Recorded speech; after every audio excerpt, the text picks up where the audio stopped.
Ever wonder what would happen if the 5 demons present during the Infinity Castle arc were faced against different opponents? Who would win? What would Akaza do if he had to fight against Kanao and Shinobu, for example? Zenitsu did defeat Kaigaku on his own, but could he defeat Nakime? How about Akaza? Well, today, we'll swap the places of all demons and see all 20 alternate battles. In which of them would the Demon Slayers win? And in which ones would the demons? Let's find out. The 5 groups of Demon Slayers are Zenitsu, Giyu and Tanjiro, Inosuke and Kanao and Shinobu, Obadai and Mitsuri and Yushiro, Sanemi and Gyomei, and Genya and Muichiro. So let's mix things up and see what happens. Just a small warning, as it turns out, the only combination in which the Demon Slayers would actually win the final war was the one that happened in the original story. Why? You'll understand why in a little bit. Beginning with Akaza. In the original story, he was faced against Giyu and Tanjiro. Now let's put him against Zenitsu. Well, Zenitsu here is indeed incredibly more powerful than what he used to be, but is he capable of defeating Akaza on his own? Well, for starters, we saw that Akaza can even regenerate his severed head, even if it's cut through the neck, which is what is supposed to be the weak spot of demons. This means that the only possible vulnerabilities he has are either direct exposure to sunlight or continued severe injuries with the use of sun breathing or red blade attacks. Zenitsu possessed none of those abilities, and being inside the Infinity Castle, he had no way of bringing Akaza to direct sunlight. This has as a result that Zenitsu has absolutely no chance of defeating Akaza on his own. And yet, you do have a chance of winning a $100 gift card for Crunchyroll, Amazon, or Steam. And all of that for literally having fun and chatting with your favorite anime characters through Voice.me. Keep watching and I'll explain how you can join. You see, FableVerse is a free platform on Voice.me where you can chat with your favorite Demon Slayer and anime characters, including, but not limited to, your favorite waifus like Nami, Robin, Hinata, Mitsuri, and many more. And of course, your favorite characters like Luffy, Naruto, or Tanjiro. Chat with them about anything you want, and I mean anything. Rewrite canon events with exciting what-if stories, play RPG adventures that are shaped by your choices. For example, when you start talking to Tanjiro, you'll see iconic images of him along with his encouraging words about never giving up and protecting the people you care about, and sometimes even showcasing his powerful fight techniques. Each conversation unlocks new images, almost like collecting rare cards, and you can track your progression as you build your collection. And here's the best part. FableVerse is running a limited time giveaway. All you need to do is use my link in the description down below, talk to Tanjiro, and send at least 8 messages in the chat for your chance to win one of 5 $100 gift cards. Just make sure you're logged in and that you use my link so your entry counts. You'll find the link to the Tanjiro character chat and many more anime characters in the description down below. So what are you waiting for? Check Voice.me through my link in the description down below today. But now, let's get back to our video. But what if something more interesting happens? Let's see how Akaza would do against the group of Inosuke and Kanao and Shinobu. And why is it more interesting, you might ask? Because as we all know, Akaza does not fight women. So what happens now? Well, he does fight Inosuke, but he never under any circumstances kills and eats Shinobu. What he does instead is that he runs away and tries to find someone else to fight. His ideals absolutely prevent him from fighting against a woman. And in this case, not only is it one woman, but 2. The man is only Inosuke. He could maybe defend against the 2 and attack only Inosuke, but that would be a big waste of time. He simply runs in efforts to fight a better group of Demon Slayers to fight. But what if the next group of Demon Slayers also has a woman in their ranks? Let's see the group of Obadai, Mitsuri, and Yushiro.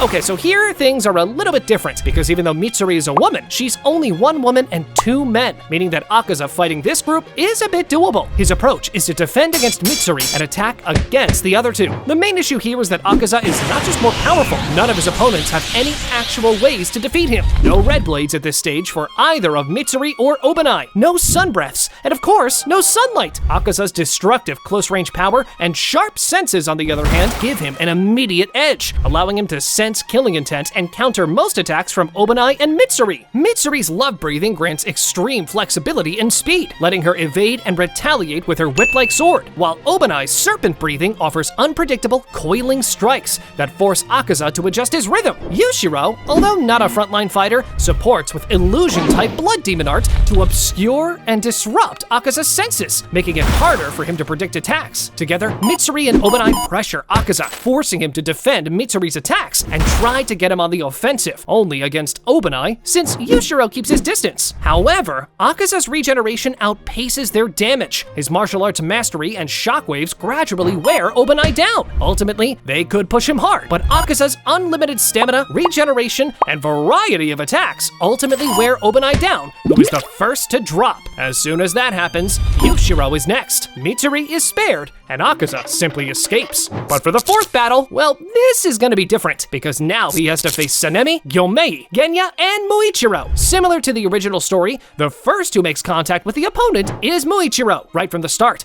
Akaza recognizes Muichiro's exceptional talent and potential. After all, Akaza has a knack for talented fighters, and that's why he was insisting on having Rengoku turn into a demon. Similarly, he asks Muichiro to become a demon, which, of course, Muichiro refuses.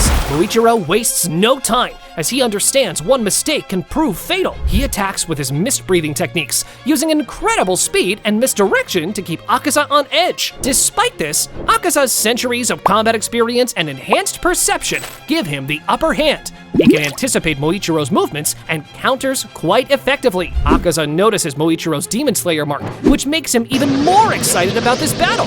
But right when he was getting excited, Genya arrives. His sudden entry shifts the rhythm. Genya fires point blank with a shotgun loaded with Nichirin bullets, forcing Akaza to dodge rather than attack. The barrage doesn't wound the upper moon deeply, but it buys Muichiro a critical heartbeat to breathe and reset his stance. Akaza recognized Genya is a threat, so he pins him to the wall and prepares to end him. But that moment, Genya bites Akaza and thus activates his own demon transformation, sprouting marks and gaining a burst of regeneration and strength. And yet, that was only the beginning of problems for Akaza, because Sanemi arrives next.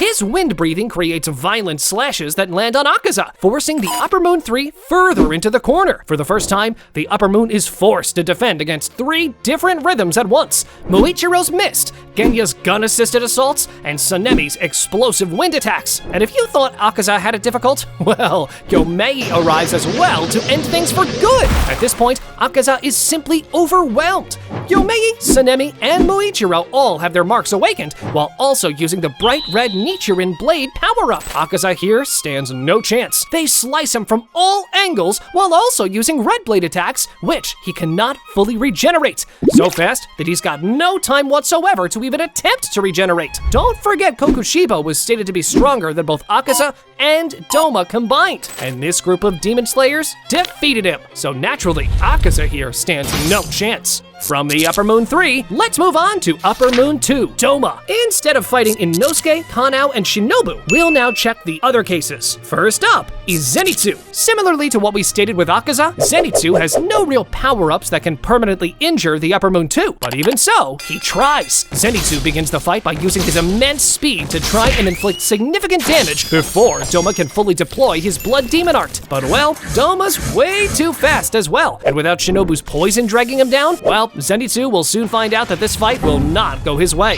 Doma deploys his Blood Demon art immediately, and the freezing air halts Zenitsu's movements, making him considerably slower. Even with his 7th form or extended thunderclap techniques, there's few things he can do, so naturally, Doma takes this round with ease. But what if we now discuss a battle that is definitely closer? Doma against Tanjiro and Giyu. Now this is definitely an interesting one. Giyu and Tanjiro did win against Akaza, the Upper Moon 3, but can they do the same against someone even stronger, aka Upper Moon 2? Let's see! So Tanjiro here is effectively using his sun breathing, which, let's say, makes all the difference during the battle. Now the important thing we need to consider here is that Tanjiro, when fighting against Akaza, was constantly evolving. And not just that, this kept happening even during his final fight with Muzan. By the time Tanjiro faced Muzan, he had unlocked Sun Breath 13th form, a form not even Yoriichi had used. At that point, Tanjiro was, sure not on the same level as Yoriichi, but he was definitely comparable to him, as in essence, he could use all the power-ups that Yoriichi could use: Red Blade, Transparent World,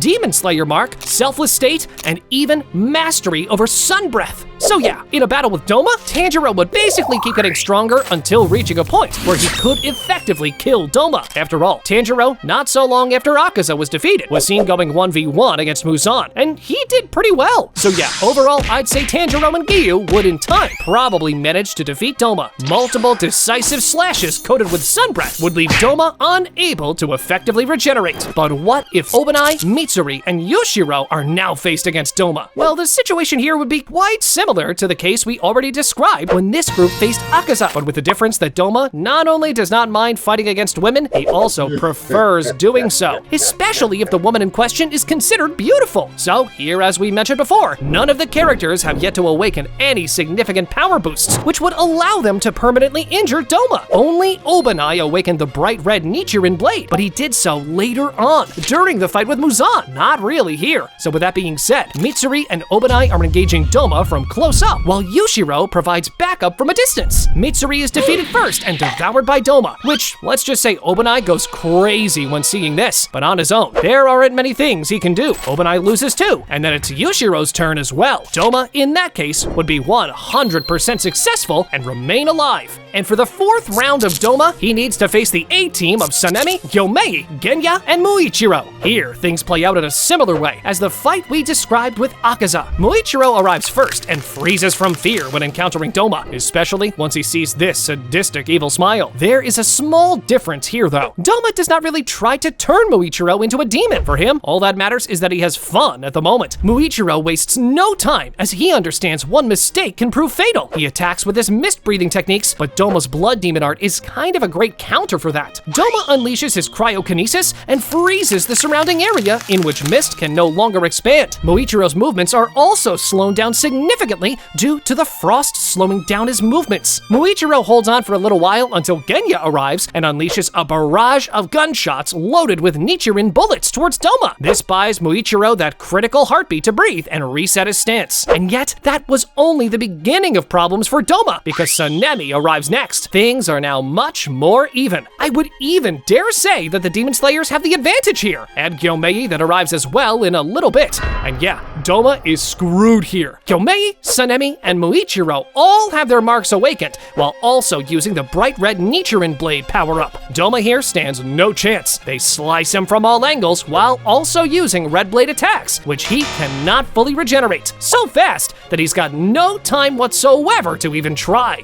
Doma is defeated for good. And now, let's take things even more seriously. Let's examine Kokushibo. Instead of fighting Sanemi, Gyomei, Muichiro, and Genya, what if he fought against Zenitsu for a start? I mean, do I really need to explain what would happen in that case? Zenitsu's fast, but Kokushibo is faster. Zenitsu has Thunder Breath, a pretty good breathing style, but Kokushibo has Moon Breath, an even better one. Zenitsu has good sword-wielding skills, but Kokushibo's are better. Kokushibo's also stronger, has regeneration, transparent world, Demon Slayer mark, and in general, well, I mean, let's not waste our time here. Kokushibo destroys Zenitsu before Zenitsu can even start crying. How about Giyu and Tanjiro now? This is indeed a much more interesting one. You see, the issue here is that Tanjiro keeps becoming stronger and stronger. And not just that, imagine Kokushibo's reaction when seeing glimpses of his brother in Tanjiro. And this would happen for two reasons. First of all, Tanjiro resembling Yoriichi has an impact on all the demons that received cells by Muzan. The fear this demon has of Yoriichi is so massive that a demon even looking at his earrings makes them tremble in fear because of the Muzan cells instinctively reacting in fear. Not only that, but in the case of Kokushibo, can you imagine how berserk Kokushibo would go when seeing Tanjiro? Not only using all of the power-ups his brother could use, but also using the sun breath on top of it? Like Kokushibo did everything in his power for decades trying to reach the level of Yoriichi, and now a random human appears having reached what he could not? This is so insane to him that it drives Kokushibo mad! But nonetheless, the fact that Tanjiro keeps growing at such a rapid rate means that his sun breath attacks keep evolving. The fight takes longer to conclude than what it took against Akaza. This allows Tanjiro the necessary time to evolve and better understand the sun breath style. Once that happens, Tanjiro unleashes the 13th form, the one that actually helped him fight against Muzan on equal ground. This pushes Kokushibo on the edge, which in turn causes him to evolve into his final form, just like it happened in the original story. However, just like in the original story, once Kokushibo sees the reflection of himself in a katana, he realizes that he went too far in his efforts to obtain strength. He admits his mistakes and lets himself die, rather rather than continue shaming himself and his honor as a samurai. And yet the next round is kind of interesting too.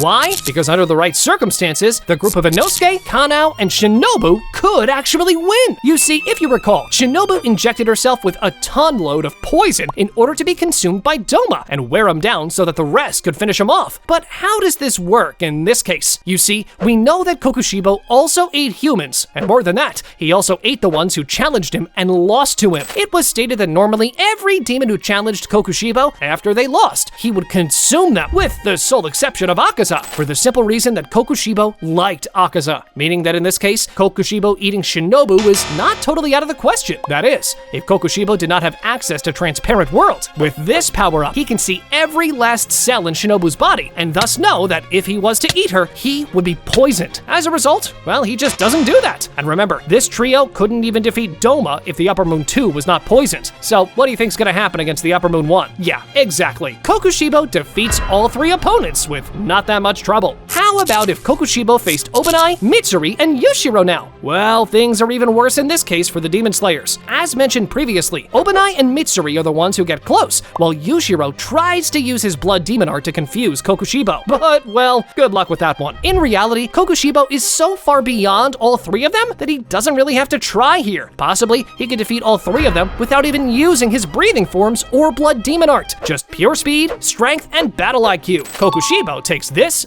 easily. Next, let's switch up a demon one more time. We now have Kaigaku. Instead of fighting Zenitsu, what if he now fights against Giyu and Tanjiro? Kaigaku moves through the Infinity Castle and stumbles across this duo. Tanjiro adjusts his breathing into Hinokami Kagura, watching for openings, while Giyu lowers his stance, water breathing steady and controlled. Kaigaku attacks first with a burst of thunder breathing, closing the gap in an instant. Tanjiro blocks, but feels the current of electricity vibrate through his sword. This might not be so easy, as Kaigaku is indeed the weakest Upper Moon, but he is incredibly fast. Kaigaku uses his demon-enhanced speed in combination with the thunder breath that gives the user extreme speed in his effort to break the pattern of the duo. But in time, this proves ineffective to Tanjiro, as don't forget, only the Upper Moon 3 are immune to slashes in the neck, meaning that not only Tanjiro can inflict the final blow, Giyu can as well. Naturally, Kaigaku loses this fight once Tanjiro masters a bit more of the sun breath. But would Kaigaku stand a chance against Inosuke, Kanao, and Shinobu? Well, I don't think so either. Here, I'd even say that Shinobu would not even have to sacrifice herself. This trio would be more than capable enough to destroy Kaigaku. Overall, even though Kaigaku is fast, I don't think he's faster than Doma. And since the main attribute of Kaigaku is his speed, sooner or later, the three Demon Slayers would manage to inflict significant damage, especially since all three of them are known for both their agility and fluency of movements. What if he had to face Obanai, Mitsuri, and Yushiro then? Well, Kaigaku could not really defeat one Hashira level character. Some would even say that Zenitsu was not Hashira level at this point. But to be fair, I'm gonna say that he was. But anyway, Kaigaku could not defeat one of them, so what makes him think he could defeat two fully fledged ones that also had support from a demon as well? This does not play out well for Kaigaku, who gets one more defeat. And yet, he still has not encountered the strongest group of them all, Sanemi, Gyomei, Genya, and Muichiro. I think I'll have to be quite brief here, since, yeah, we all know how this one plays out. Muichiro arrives first and engages in combat with Kaigaku. I'd say Muichiro is probably enough on his own to take down Kaigaku pretty swiftly. After all, Muichiro took down Gyoko on his own not so long ago, and Gyoko was arguably stronger than Kaigaku. Not only did he have more experience as a demon than him, he also occupied a higher position, Upper Moon 5, instead of Upper Moon 6. If Kaigaku manages to hold on until Genya arrives, well, once that happens, Kaigaku starts running to escape. But the two Demon Slayers don't really give him space for that. If he manages to survive long enough until Sanemi arrives, well, that's all there is to it. Kaigaku's definitely dead now. All that's left is for Gyomei to arrive here, only to see that there's nothing left to do. Well, he wouldn't exactly see it since, you know, he's blind, but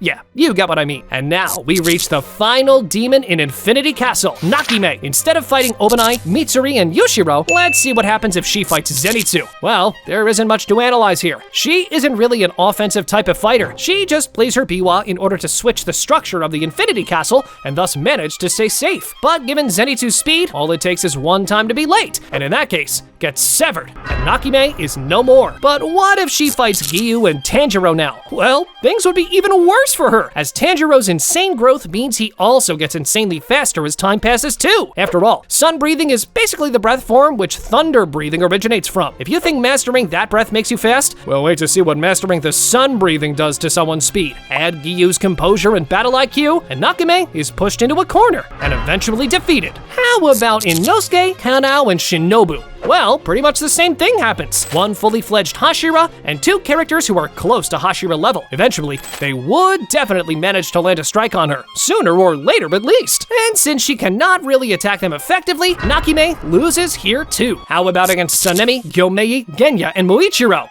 Come on, do I really have to explain what would happen here? I mean, we all know, right? So instead of doing that, then I'll suggest you do something else. Click on this video, where I'm explaining what would happen if Zenitsu was turned into a demon instead of Kaigaku. Go on, check it out!